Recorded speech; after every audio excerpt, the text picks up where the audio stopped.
ಮೂರನೇ ಪ್ರಶ್ನೆ, ಸಹಾಯಕ ಸೈನ್ಯ ಪದ್ಧತಿ ಒಪ್ಪಂದಕ್ಕೆ ಸಹಿ ಹಾಕಿದ ಮೊದಲ ಸಂಸ್ಥಾನ ಡ್ಯಾಶ್ ಅಂತ ಕೇಳಿದ್ದಾರೆ. ಸಹಾಯಕ ಸೈನ್ಯ ಪದ್ಧತಿ ಒಪ್ಪಂದಕ್ಕೆ ಸಹಿ ಹಾಕಿದ ಮೊದಲ ಸಂಸ್ಥಾನ, ಇದು ವೆಲ್ಲೆಸ್ಲಿ ಜಾರಿಗೆ ತಂದ, ಲಾರ್ಡ್ ವೆಲ್ಲೆಸ್ಲಿ ಜಾರಿಗೆ ತಂದಂತಹ ಪದ್ಧತಿ. ಓಕೆ, ಸೊ ಭಾರತೀಯ ಸಂಸ್ಥಾನಗಳ ಮೇಲೆ ಇದನ್ನ ಜಾರಿಗೆ ತರ್ತಾರೆ. ಸೊ ಇದರ ಪ್ರಕಾರ ಈ ಒಪ್ಪಂದಕ್ಕೆ ಸಹಿ ಹಾಕಿದ ಮೊದಲ ಸಂಸ್ಥಾನ ಯಾವುದು ಅಂತ ಕೇಳಿದರೆ ಆಪ್ಷನ್ಸ್ ನೋಡೋಣ.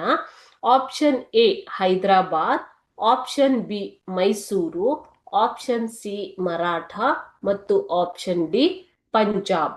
ಸರಿಯಾದ ಉತ್ತರ ಏನು? ಸರಿಯಾದ ಉತ್ತರ ಆಪ್ಷನ್ ಎ ಹೈದರಾಬಾದ್. ಈ ಒಪ್ಪಂದದ ಪ್ರಕಾರ ಹೈದರಾಬಾದ್ ಸಂಸ್ಥಾನವು ಈ ಒಪ್ಪಂದಕ್ಕೆ ಮೊದಲ ಬಾರಿ ಸಹಿ ಹಾಕಿತ್ತು.